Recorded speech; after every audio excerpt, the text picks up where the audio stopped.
The fragile grid. Not a metaphor, a physical object. Your city's power supply runs on synchronous alternating current generators, massive turbines spinning at exactly 3,600 rotations per minute in North America, 3,000 in most of Europe, locked to each other across hundreds of miles by phase angle and rotational inertia alone. Not software, not cloud infrastructure. Physical mass doing the work of stabilizing a network that feeds tens of millions of people simultaneously. Every generator on the interconnection spins in lockstep. Every protection relay sits positioned to trip the instant the phase relationship degrades beyond a threshold. When one large generator drops offline unexpectedly, that combined rotational inertia buys the grid seconds, sometimes 3, sometimes 8, before frequency drifts far enough to start a cascade. Substations trip. Breakers open automatically to protect high-voltage transformers with 12 to 18-month manufacturing backlogs, and no domestic spare inventory.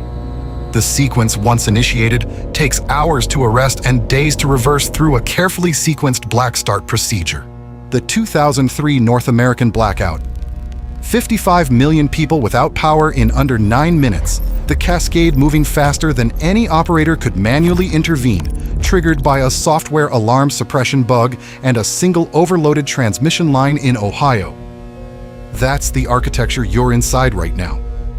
The reason it feels invisible is precisely what makes it dangerous. It works flawlessly until the moment it doesn't. You're not prepping for the apocalypse. You're acknowledging a statistical certainty. Power grids fail. The only question is what you have running when yours does. System patching. The first thing most people buy is a portable generator, which covers the basics, right up until they work out the fuel logistics. Here's the actual layered architecture worth building. A Class VFI uninterruptible power supply. True online double conversion. Not the standby type sold at office supply stores.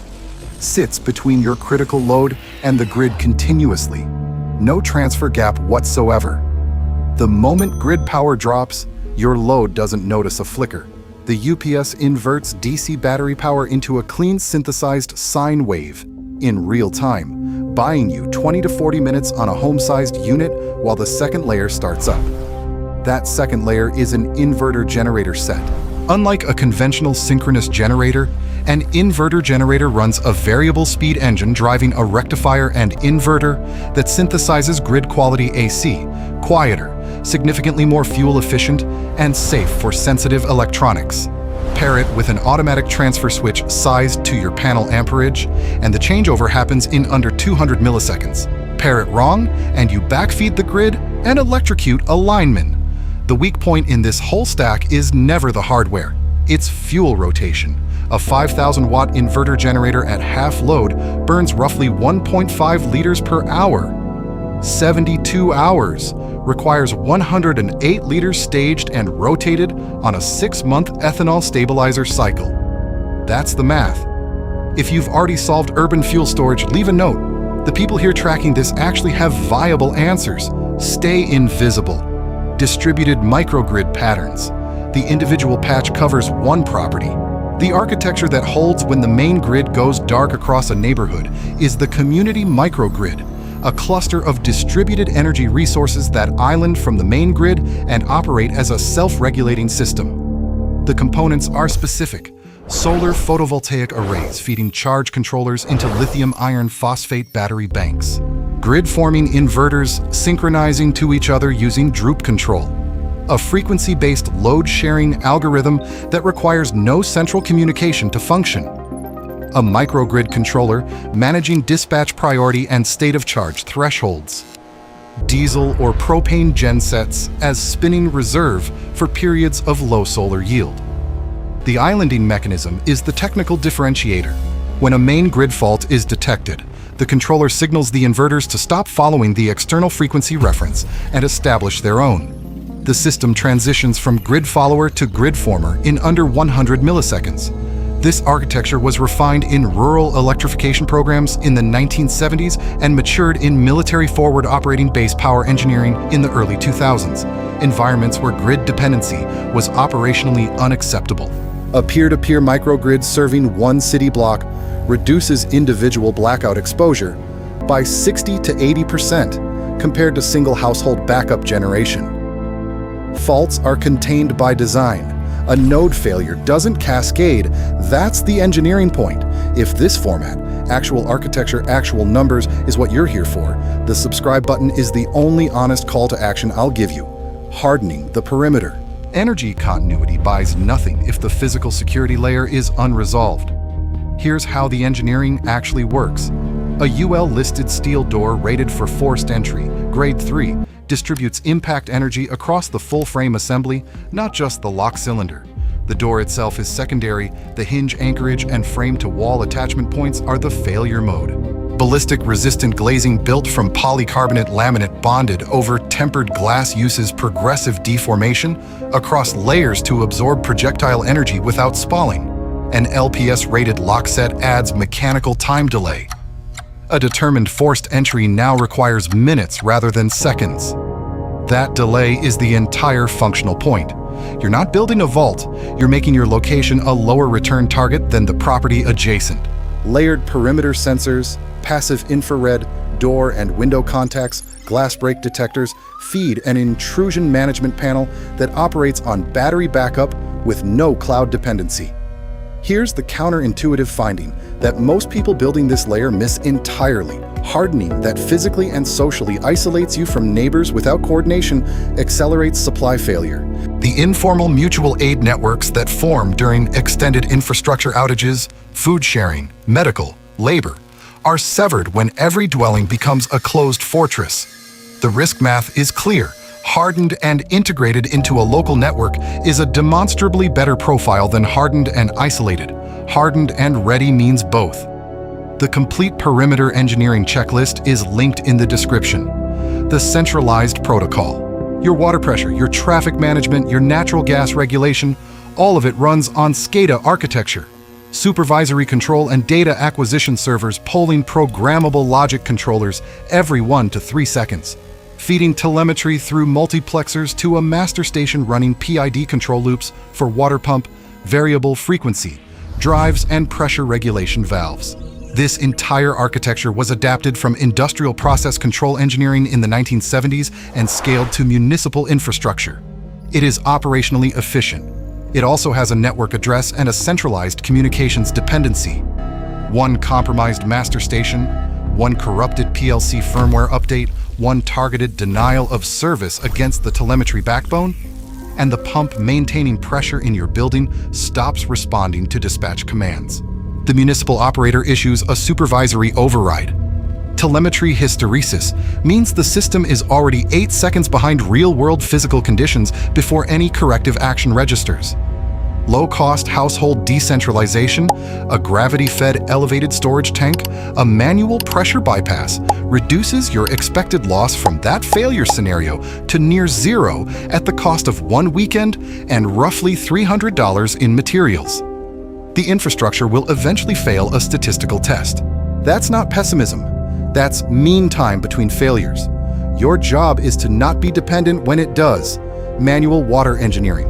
I spent 2 days last year mapping the water systems in my building and realized I had no working knowledge of anything below the meter. That's the honest starting point for most people in this channel. The pre-electric solution is mechanical and hydraulic and simpler than the helplessness feels. A hand pump operating on the piston principle, the ASHRAE design, deployed in rural water programs across sub-Saharan Africa since the 1980s, generates lift by creating a low-pressure zone above the cylinder, allowing atmospheric pressure at the water surface to push the column upward. Practical suction lift limit, approximately 7 meters at sea level. Beyond that depth, you need a force pump pushing from below, not pulling from above. For urban storage without grid pressure, the gravity-fed cistern is the relevant configuration. Mount the tank above your highest distribution point. Every meter of elevation delivers approximately 0.1 bar of pressure. A 500-liter cistern at 3 meters of head delivers 0.3 bar. Adequate for gravity-fed taps and basic sanitation. For water treatment, manual chlorination using unscented household sodium hypochlorite bleach at 5 to 8% concentration doses at 2 milligrams per liter. Add stir, wait 30 minutes, confirm residual chlorine odor. That's the field protocol used in humanitarian deployments. Stay rational. The full rationing calculation and priming procedure are in the description. The link tells you exactly how much you need per person per day under rationing conditions. Pre-industrial redundancy. Before refrigeration was invented in the 1850s, the engineering answer to food preservation was a layered combination of thermal mass, osmotic chemistry, and atmospheric isolation. And every mechanism still functions on identical physical principles today. A root cellar built into an earthen bank uses thermal inertia. Ground temperature at 1.5 meters depth holds between 10 and 15 degrees Celsius year-round in temperate climates, regardless of what happens at the surface. Paired opposing ventilation ports create a convective loop that manages humidity without any mechanical input. Capacity math. One adult requires approximately 100 kilograms of dense root vegetables for a 6-month storage period. For cooking heat, a wood-fired stove designed around the retained heat cookbox principle, closing a well-insulated vessel after initial boiling, achieves roughly 80% fuel efficiency against 20% for an open fire. You cook once, the mass keeps cooking. Salt curing operates on osmosis. A 20% sodium chloride solution, by weight, draws moisture from protein tissue, dropping water activity below 0.85 and halting bacterial growth indefinitely at ambient temperature. For cold without refrigeration in low humidity environments, the Zier cooler, a nested pot-in-pot evaporative system, achieves a 15 to 20 degrees Celsius reduction below ambient. It does not function in high humidity. That constraint is fixed by physics, not by better technique. Plan around it, not against it. Every system here fails predictably. That predictability is the entire engineering advantage over a refrigerator that fails without warning and gives you no analog backup when the power disappears. The Deep Dive Build series for each of these systems is in the works. Subscribe if you want the notification when it drops. The analog backup. When the digital layer goes down, the coordination failure is what actually kills people, not the blackout itself. The inability to communicate, account for resources, or establish shared ground truth across a neighborhood. Ham radio operators working VHF and UHF repeaters for local voice nets, and HF near vertical incidence skywave propagation at 3 to 10 megahertz for regional skip communications, form a network that requires no internet backbone, no cell tower, no satellite subscription. The 72-hour bootstrap for a functional neighborhood radio net requires a licensed operator. The technician class exam in the United States is 35 questions, a dual-band handheld transceiver, a locally programmed repeater frequency list, and a published net schedule. HF propagation windows are predictable from solar flux index data. Morning and evening are generally best at mid-latitudes. You plan around the physics. For record-keeping, double-entry paper ledger accounting, the system that ran the entire global merchant economy for 5 centuries before computers existed, provides a reconciliation trail that doesn't corrupt, doesn't require backups, and can be audited by any person who can read. A physical topographic map with grid coordinates and a baseline compass orientation protocol takes 4 minutes to learn and remains accurate when GPS is spoofed or jammed. A mechanical clock with a 40-hour mainspring keeps time independently of any external signal. Small denomination hard currency maintains transaction capacity when point-of-sale systems are offline. Run a quarterly drill. Set a net schedule with 2 or 3 neighbors. Rotate your paper logs. The infrastructure surrounding you is statistically guaranteed to fail at some point during your lifetime. Grid engineers will tell you this themselves. The only variable still in your control is whether you'll be improvising in the dark or running a protocol you already drilled. Stay rational.